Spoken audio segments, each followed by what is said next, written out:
स्वागत करतो. आज पहिल्यांदाच आपण हे सत्र हो, मी नमस्कार. पहिल्यांदाच हे आणि सत्र तुम्ही अटेंड करत आहे. नमस्कार. हो, आणि माझ्यावर माझी तुम्ही मिसेस पण आहे. हो, तुम्ही छान असं खुर्चीवरती बसा. हो. स्क्रीनला बघून खुर्चीवरती बसा. हो, हो. असं फेस करा, माझ्याकडे थोडं फेस केलं तर बरं होईल. मी सूचना देईल त्याप्रमाणे आपलं ध्यान करायचं आहे. आणि बरं, खुर्चीवरच बरं. बसा, छान खाली पाय ठेवून. हो, हो.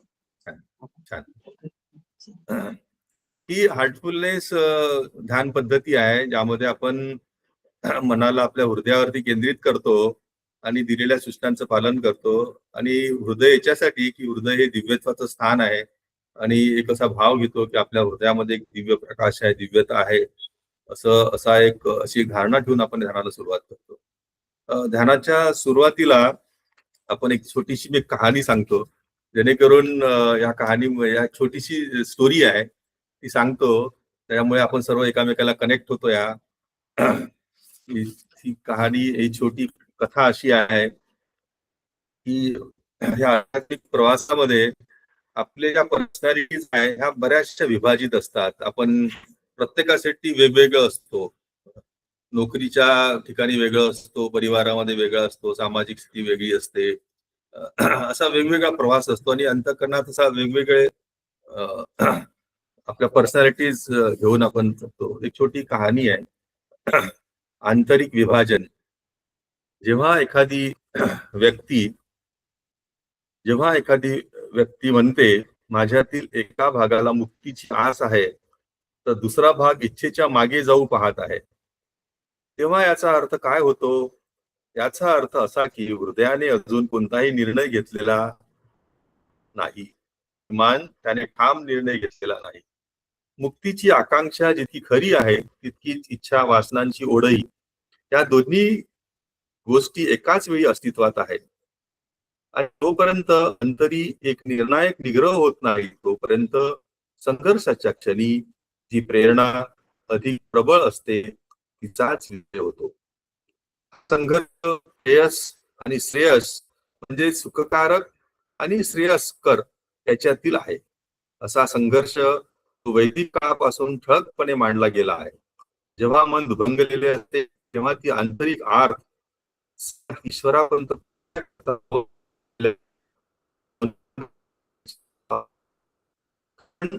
अर्धा भाग अजूनही घोटाळून बसलेला असतो. हीच कथा पुढे दोन लांडगे, बघा या स्लाइड मध्ये कथा सांगितलंय, वर्णन सांगितलं गेलेलं आहे. कथा आहे दोन लांडग्यांची. आणि संस्कृतीमध्ये मानवी हृदयात राहणाऱ्या दोन लांडग्यांची एक जुनी कथा.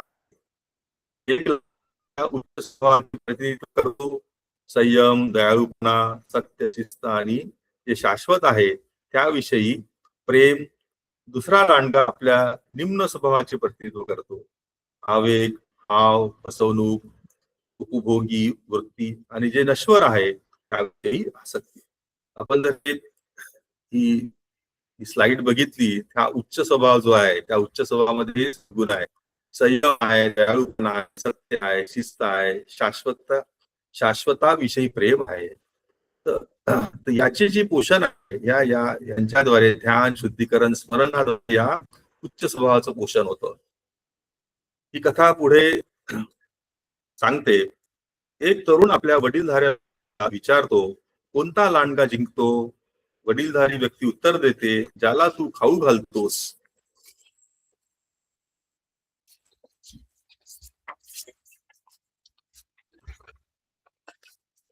यातील शिकवण साधी आहे, परंतु तिची अंमलबजावणी मात्र साधी नाही. जो साधक चिवट इच्छेशी झुंजत राहतो तो प्रत्यक्षात दोन्ही लांडग्यांना खाऊ घालत असतो. सकाळच्या ध्यानामध्ये उच्च लांडग्याला त्याचा वाटा मिळतो आणि संध्याकाळच्या शुद्धीकरणामध्ये तो उच्च लांडगा अधिक बळकट होतो. स्पष्टतेचा आणि निग्रहाच्या क्षणामध्ये उच्च लांडगा पुष्ट होतो. मग एखादा असा क्षोभक विचार येतो आणि तो निम्न लांडगा, त्याला सुद्धा उपभोग, कल्पना व आतुरता अपेक्षा यांच्या चोरट्या आनंदातून पुष्ट केले गेले आहे. तो स्वतःच्या ताकदीनिशी उभा राहतो आणि संघर्षाच्या तो लांडगा बलवान तो जिंकतो. समस्या ही नाही की साधकाचा स्वभाव निम्न आहे, तो सर्वांचाच असतो. समस्या ही आहे की दोन्ही लांडग्यांचे पोषण इतके संतुलित राहिले आहे, ज्या योगे दोन्ही लांडगे जिवंत आणि तितकेच प्रबळ राहिले आहेत. हे युद्ध सुरूच राहते, कारण कोणतीही बाजू निर्णायकपणे कमकुवत होऊ दिलेली नाही. ही जर आपण दुसरा लांडग्याची जर चित्र पाहिलं, त्याच्यात आपल्याला दिसते हा निम्न स्वभाव काय आहे, आवेग आहे, भाव आहे, फसवणूक आहे, उपभोगी वृत्ती आहे, नश्वराविषयी आसक्ती आहे. तर ह्या माणसांच्या दोन पर्सनॅलिटीज आहे. या दोन पर्सनॅलिटीज मध्ये आपण कोणाला पोषक करतो, हे सर्वस्वी आपल्यावर अवलंबून आहे. आपलं मन रिलॅक्स होतं, स्थिर होतं आणि हळूहळू हा स्वभाव पोषित करता येतो.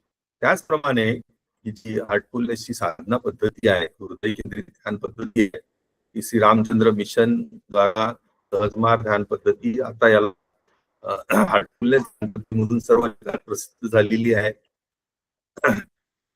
या ध्यान पद्धतीमध्ये रोज सकाळी साधारणतः सूर्योदयापूर्वी आपण ध्यान केले पाहिजे आणि तसेच संध्याकाळी आपण सर्व सकाळच्या ध्यानानंतर आपण आपल्या जीवनाची क्रियामध्ये क्रिया सुरू होते आणि त्या क्रियेदरम्यान आपला ऑफिस असो, आपले गृहस्थी असो, आपलं सामाजिक कार्य असो, अभ्यास असो, शाळा कॉलेज असो, या सर्व दिनचर्येमध्ये आपल्या मनावर काही ना काही ऍक्शन रिॲक्शन्स आपण साठवून घेतो, त्याचा परिणाम होत असतो. तर संध्याकाळी साधारणतः सूर्यास्तानंतर जेवणापूर्वी जेव्हा आपलं काम संपून आपण घरी जातो 6, 7, 8, जेव्हा घरी जाऊ जेवणापूर्वी ही शुद्धीकरणाची प्रक्रिया करायची असते. त्या शुद्धीकरणाच्या प्रक्रियेत ध्यानाच्या स्थितीतच बसतो आपण आणि ती आपण मागून धुराच्या रूपाने काढून टाकतो. ती प्रक्रिया आपण शिकवूया. आज सर्व प्रथम सत्र असल्यामुळे आपण आज ध्यानच घेऊया. तर त्या ह्याच्यात ती सर्व दिवसभराचे इम्प्रेशन, दिवसभराच्या रिॲक्शन निघून जातात. आपलं मन निर्मळ होते, हृदय निर्मळ होते आणि परत आपण दुसऱ्या दिवशी सकाळी ध्यान करायला योग्य होतो, ध्यान चांगलं व्हायला होते. तर आपण आता मी तुम्हाला